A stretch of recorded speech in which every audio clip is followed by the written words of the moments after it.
पर archangel Michael Lucifer से लड़ता है। लंबी और खतरनाक जंग के बाद माइकल लूसीफर को हरा देता है। गॉड गुस्से में आकर लूसीफर को स्वर्ग से निकालकर नर्क में फेंक देते हैं। माइकल अपने ही भाई को जंजीरों में जकड़ देता है। नर्क की आग में जलता हुआ लूसीफर कसम खाता है कि एक दिन वो इस कैद से बाहर निकलेगा, स्वर्ग में लौटेगा, गॉड की जगह लेगा और पूरी दुनिया को तबाह कर देगा। वक्त बदलता है और कहानी पहुंचती है साल 2022 में इटली के खूबसूरत शहर में। यहाँ लॉरा नाम की एक लड़की रहती है जो एक आर्ट स्टूडेंट है। वो इटली के महान कलाकारों पर एक कहानी लिख रही होती है। अपनी कहानी में वो लिखती है कि इटालियन कलाकार कभी एंजल्स और डेविल्स पर भरोसा नहीं करते। जब वो ये कहानी अपने प्रोफेसर को दिखाती है तो प्रोफेसर नाराज हो जाते हैं और कहते हैं कि ये कहानी बहुत खराब है क्योंकि इसमें उनकी हिस्ट्री का अपमान किया गया है। लॉरा को समझ नहीं आता कि उसकी सोच में क्या गलती है। इसके बाद लॉरा अपने पुराने दोस्त मार्कोनी से मिलती है जो एक चर्च में फादर है। मार्कोनी उसे बताता है कि आज चर्च में एक बहुत खास एग्जीबिशन लगने वाला है जिसमें श्राउड ऑफ जीसस रखा जाएगा, यानी वो कफन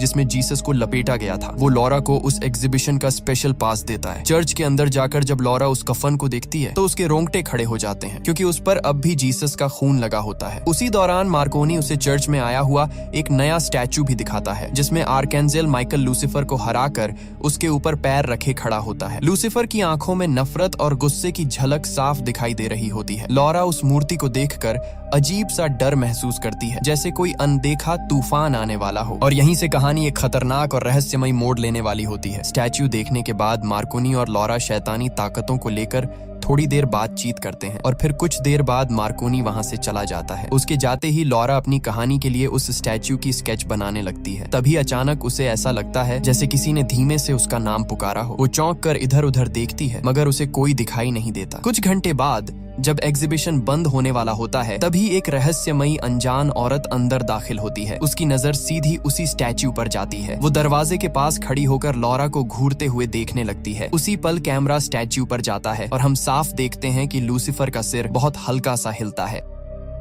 उसी वक्त लॉरा को फिर से एक आवाज सुनाई देती है। वो डरते डरते उस दिशा में जाती है जहां उसे एक खिड़की पर काला कौवा बैठा हुआ दिखाई देता है। लॉरा का ध्यान जैसे ही कौवे पर जाता है पीछे से वो अनजान औरत स्टैच्यू से आर्कएंजल माइकल की तलवार चुरा लेती है और वहां से निकलने लगती है। उसी समय वहां का गार्ड लॉरा से पूछता है कि वो अभी तक अंदर क्या कर रही है। लॉरा उसे अपना परमिशन पास दिखाती है मगर गार्ड कहता है कि एग्जीबिशन अब बंद हो रहा है और उसे बाहर जाना होगा। लॉरा अपना सामान समेटने लगती है, तभी उसकी नजर स्टैच्यू पर जाती है और वो देखती है कि तलवार गायब है। ये देखकर वो घबरा जाती है और जल्दी से बाहर जाने की कोशिश करती है लेकिन मुख्य दरवाजा बंद होता है। डर से कांपती हुई वो दूसरा रास्ता खोजती हुई कॉरिडोर में आ जाती है। वहीं पहुंचकर उसकी आंखों के सामने एक खौफनाक मंजर आ जाता है। वही अनजान औरत तलवार से गार्ड का सिर धड़ से अलग कर देती है। लॉरा की चीख गले में ही अटक जाती है। वो तुरंत पास के एक कमरे में भागकर छिप जाती है। बाहर वो औरत गार्ड की आंखों से सिक्योरिटी सिस्टम स्कैन करके जीसस के कफन की सुरक्षा हटा देती है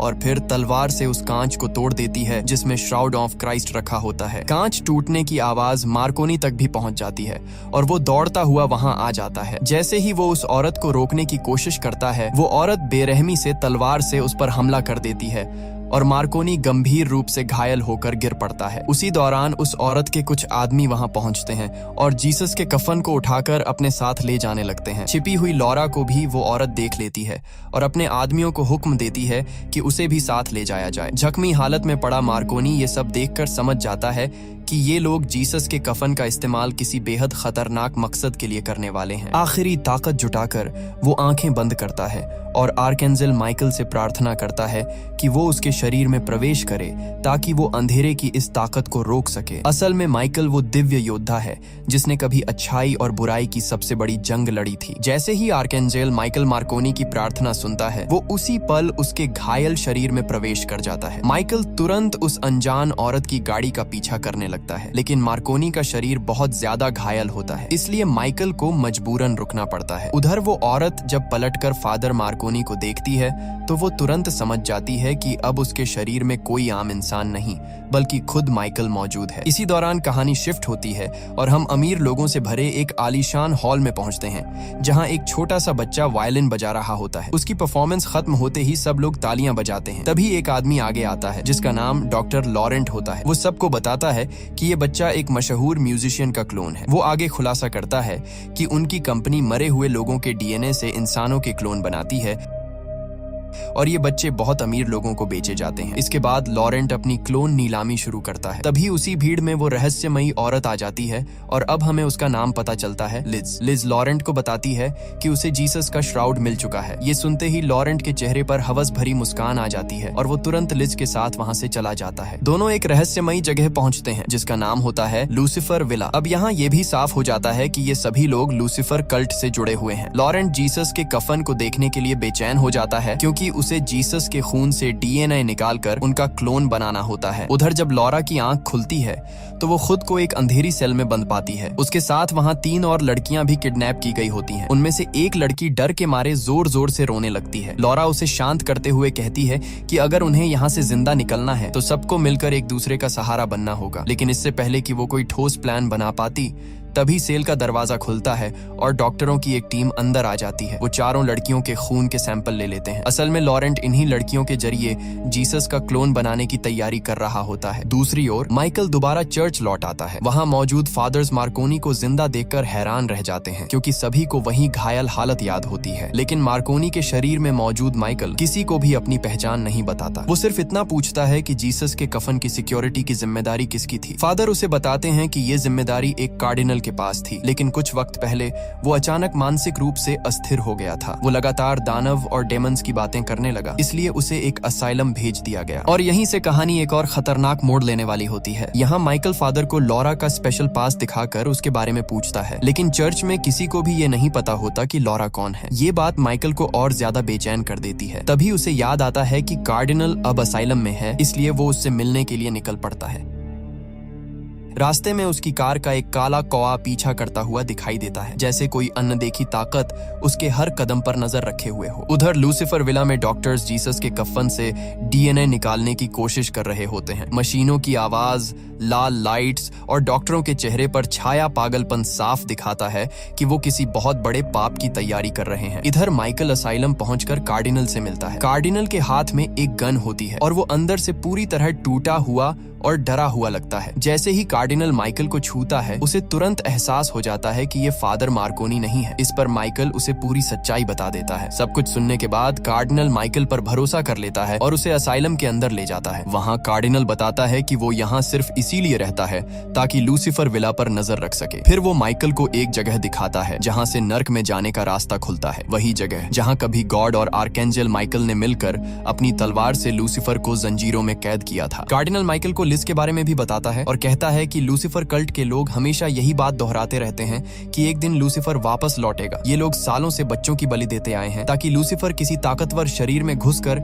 इस दुनिया में लौट सके, लेकिन अब तक कोई भी शरीर इतना मजबूत नहीं निकला कि वो लूसीफर को संभाल सके। फिर कार्डिनल एक और खौफनाक सच्चाई बताता है कि कल्ट के लोगों ने जीसस का कफन इसलिए चुराया है ताकि वो उसकी मदद से जीसस का क्लोन बना सके, क्योंकि जीसस का क्लोन इतना शक्तिशाली होगा कि लूसीफर आराम से उसके शरीर में प्रवेश करके इस दुनिया में लौट सकेगा। ये सब सुनकर माइकल का चेहरा सख्त हो जाता है और वो कार्डिनल से वादा करता है कि वो किसी भी कीमत पर ऐसा नहीं होने देगा। इसके बाद कार्डिनल माइकल को उस इलाके के पास ले जाता है जहां लूसीफर विला मौजूद होता है। जैसे ही माइकल उस जगह के और करीब पहुंचता है, उसकी तलवार अचानक जोर जोर से कांपने लगती है और ठीक उसी पल नर्क की गहराइयों में जंजीरों से बंधा लूसीफर जोर लगाकर अपनी जंजीरों को खींचता है और खुद को आजाद कर लेता है। उधर विलाज में कैद लड़कियां अपनी जंजीरों को तोड़ने का तरीका सोच रही होती हैं और आपस में अपनी जिंदगी की बातें करने लगती हैं। इसी बातचीत के दौरान हमें पता चलता है कि लॉरा के पति और उसके बच्चे की किसी ने बेरहमी से हत्या कर दी थी। ये सुनकर बाकी लड़कियां भी अंदर से टूट जाती हैं, लेकिन फिर भी हिम्मत बनाए रखती हैं। दूसरी ओर लॉरेंट लॉरा की ब्लड रिपोर्ट देखकर चौंक जाता है। रिपोर्ट में साफ लिखा होता है कि उसका डीएनए जीसस के क्लोन के लिए 100% मैच कर रहा है। ये देखकर लिज लॉरेंट को तुरंत प्रोसेस आगे बढ़ाने का आदेश देती है। थोड़ी देर बाद एक नर्स लॉरा को सर्जरी के लिए लेने आती है। तभी सारी लड़कियां जंजीरों को हथियार बनाकर अपनी जान बचाने की कोशिश करती हैं। हालात बेकाबू होते ही और भी नर्सें वहां पहुंच जाती हैं और लड़कियों पर काबू पा लेती हैं। इसके बाद लॉरा के साथ साथ ब्रेंडा नाम की लड़की को भी जबरदस्ती सर्जरी के लिए ले जाया जाता है। ऑन ऑपरेशन थिएटर में डॉक्टर उनके पेट में जीसस के डीएनए से बने इम्प्लांट के एक्स इंजेक्शन लगाते हैं। उसी दौरान लिज खुद को एक एंजल बताती है और लॉरा से कहती है कि वो पहले से जानती थी कि लॉरा भी उन्हीं में से एक है, क्योंकि क्योंकि उसने उसकी डायरी में लूसीफर के स्केच देखे थे। उधर कार्डिनल माइकल को एक गुफा के पास छोड़ देता है जहां से उस खौफनाक विला तक पहुंचने का रास्ता था। तभी कार्डिनल की नजर उसी कौवे पर पड़ती है जो काफी देर से उनका पीछा कर रहा होता है। कार्डिनल बिना देर किए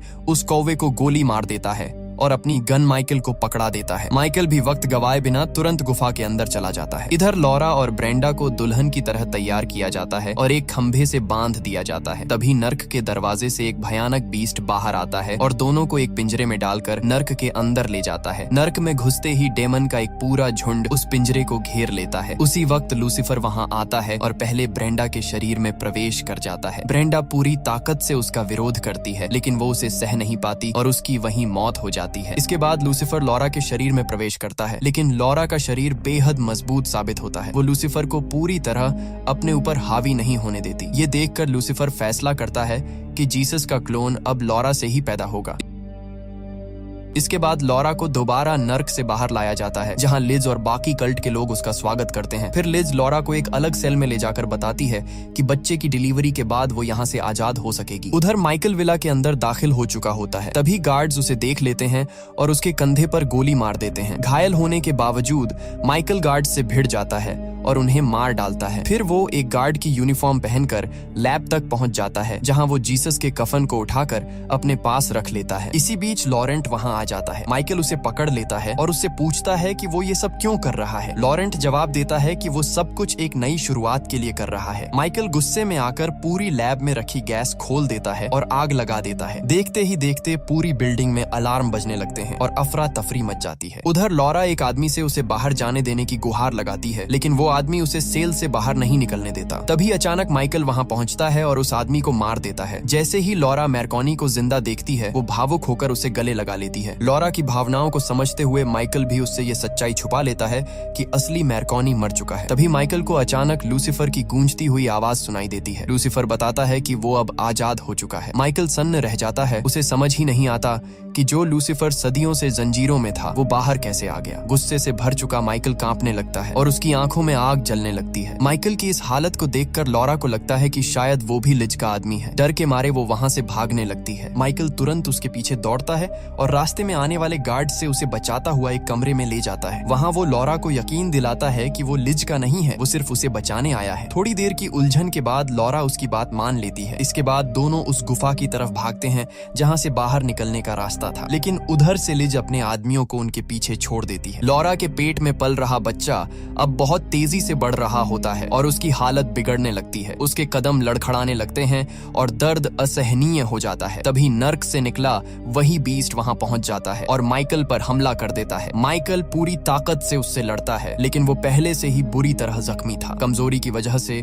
वो बीस्ट के सामने हार जाता है। उसी वक्त लिज अपने लोगों के साथ वहां आ जाती है और लॉरा को दोबारा पकड़कर सेल में बंद करवा देती है। उधर माइकल को जंजीरों से बांध दिया जाता है लेकिन अपनी दिव्य ताकत से वो पल भर में जंजीरों को तोड़ देता है। वो उस बीस्ट से बचते हुए नर्क के भीतर चला जाता है। जैसे ही वो अंदर पहुंचता है एक डरावना डेमन उस पर टूट पड़ता है। माइकल बड़ी मुश्किल से उसे धक्का देकर वहां से भाग निकलता है और उस जगह जा पहुंचता है जहां कभी उसने खुद लूसीफर को कैद किया था। लेकिन वहां पहुंचकर माइकल को सबसे बड़ा झटका लगने वाला था। उसकी दिव्य तलवार वहां से गायब थी। इससे पहले कि वो कुछ समझ पाता चारों तरफ से डेमन्स उसे घेर लेते हैं और उसे पकड़कर दोबारा कैद कर देते हैं। दूसरी ओर लॉरा अल्ट्रासाउंड स्क्रीन पर अपने पेट में पल रहे बच्चे को देख रही होती है। तभी अचानक वो बच्चा स्क्रीन से गुर्राते हुए सीधे लॉरा की तरफ देखने लगता है। डर के मारे लॉरा चीख पड़ती है और उसकी नींद टूट जाती है। ये सब कुछ एक डरावना सपना था। लॉरा की आंख खुलते ही वो देखती है कि लिज उसके पास बैठी हुई है। लिज उससे बड़ी शांति से पूछती है कि क्या लूसीफर उससे बात करता है। लॉरा इस सवाल का कोई जवाब नहीं देती। तब लिज उसे लूसीफर की कहानी सुनाकर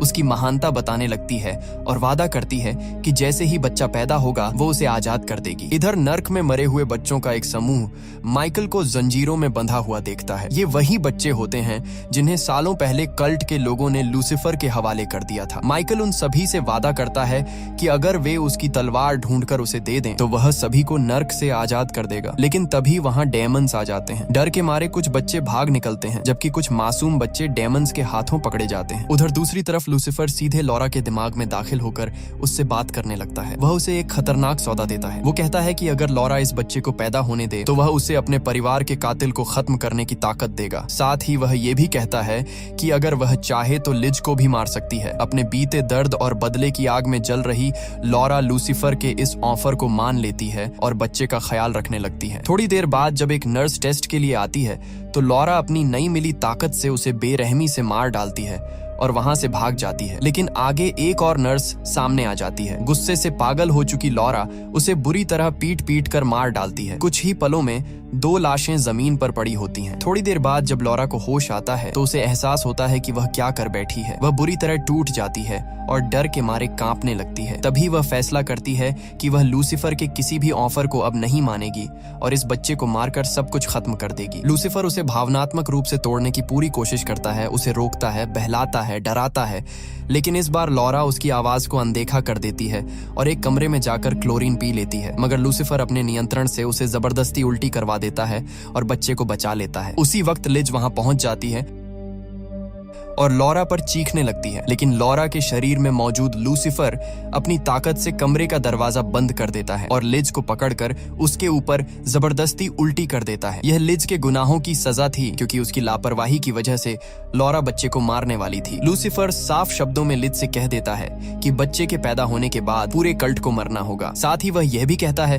कि अब लॉरा और उसका बच्चा आपस में जुड़ चुके हैं, इसलिए बच्चे के जन्म के बाद लॉरा को भी मार दिया जाएगा। इसके बाद लॉरा को हीलिंग पॉड में बंद कर दिया जाता है ताकि वह दोबारा बच्चे को मारने की कोशिश न कर सके। उधर लूसीफर नर्क में एक डेमन के शरीर में घुसकर माइकल के पास पहुंचता है और उसका मजाक उड़ाने लगता है। उसी समय वहां मौजूद वो बच्चे उनकी बातें सुन लेते हैं और उन्हें समझ आ जाता है कि माइकल असल में उन्हें बचाने आया है। लूसीफर के जाते ही सभी बच्चे मिलकर माइकल की मदद करने का फैसला करते हैं। बड़ी मुश्किल से वे उसकी दिव्य तलवार ढूंढ निकालते हैं और माइकल को दे देते हैं। तलवार उसके हाथ में आते ही माइकल अपने असली फरिश्ते वाले रूप में आ जाता है। वह एक एक करके वहां मौजूद सभी डेमन्स को मार देता है। इसके बाद वह फिर से फादर मैर्कोनी के रूप में लौट आता है और धरती की तरफ वापस चला जाता है। माइकल लॉरा के पास पहुंचता है ताकि वह बच्चे के जन्म को रोक सके। वह उसे पॉड से बाहर निकालकर दूसरे कमरे में ले जाता है और समझाने की कोशिश करता है कि उसके पेट में कोई सामान्य बच्चा नहीं है। तभी माइकल को लूसीफर की गूंजती आवाज सुनाई देती है जो कहता है कि उसने लॉरा को अपनी पकड़ में ले लिया है। लूसीफर अचानक लॉरा के अंदर घुसकर माइकल पर हमला कर देता है और उसे दूर धकेलता है। वह माइकल पर हावी होने की कोशिश करता है और उसे अपनी पूजा करने के लिए मजबूर करता है। माइकल ठान लेता है कि वह लूसीफर के आगे नहीं झुकेगा और उसे बताता है कि यह सब गॉड की मर्जी से हो रहा है। वह लूसीफर को चेतावनी देता है कि अगर वह जीसस के पवित्र शरीर में जाएगा तो जीसस उसे नियंत्रित कर लेंगे। इस पर लूसीफर का गुस्सा फूट पड़ता है और वह माइकल को बुरी तरह पीटता है और बेहोश कर देता है। तभी लिज अपने अनुयायियों के साथ वहां पहुंचती है। लूसीफर उसे लॉरा के बच्चे को मारने का आदेश देता है, लेकिन लिज को लगता है कि यह सब लॉरा की इच्छा है, इसलिए वह बच्चे को मारने की बजाय उसके जन्म को होने देती है। बच्चे के जन्म होते ही लिज उसे अपने पास लेती है और नर्क का दरवाजा खोलकर लॉरा को उसमें फेंक देती है। लिज बच्चे को अपने अनुयायियों के सामने दिखाती है।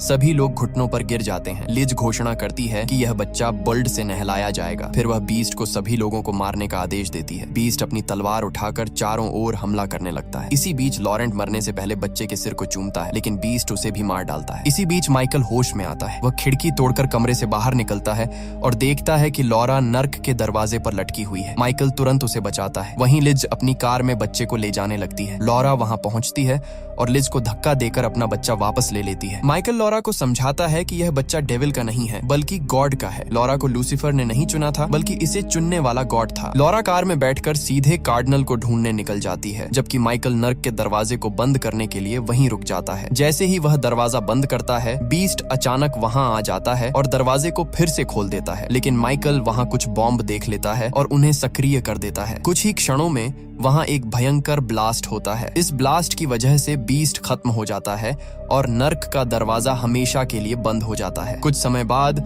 कार्डिनल, लॉरा और उसका बच्चा चर्च में सुरक्षित पहुंच जाते हैं और जीसस के कफन को सही जगह पर वापस रख देते हैं। दूसरी ओर माइकल नर्क में जाकर उन सभी बच्चों को आजाद कर देता है जिन्हें लूसीफर के अनुयायियों ने कैद किया था। कुछ साल बीत जाते हैं। लॉरा और उसका बच्चा कार्डिनल के साथ असाइलम में रहते हैं, लेकिन एक दिन अचानक लिज वहां आती है बच्चे को देखने और लूसीफर को बुलाने के लिए। जैसे ही बच्चा लिज की ओर देखता है, उसकी नाक से लूसीफर बाहर निकलने लगता है, लेकिन बच्चा तुरंत अपनी शक्ति से लूसीफर को वापस अपने शरीर में खींच लेता है। ये पल दिखाता है कि गॉड ने लूसीफर को हमेशा के लिए अपने काबू में कर लिया है। और इसी के साथ फिल्म यहीं समाप्त होती है। उम्मीद है कि द डेविल कॉन्स्पिरेसी की कहानी आपको पसंद आई होगी। हाँ, लूसीफर की यह कहानी मिथक पर आधारित है, लेकिन क्रिश्चियनिटी में यह मान्यता है कि लूसीफर एक फॉलन एंजल है जो गॉड से बदला लेने की कोशिश कर रहा था। आप अपनी राय कमेंट में जरूर बताइए। अगर वीडियो पसंद आया हो तो इसे लाइक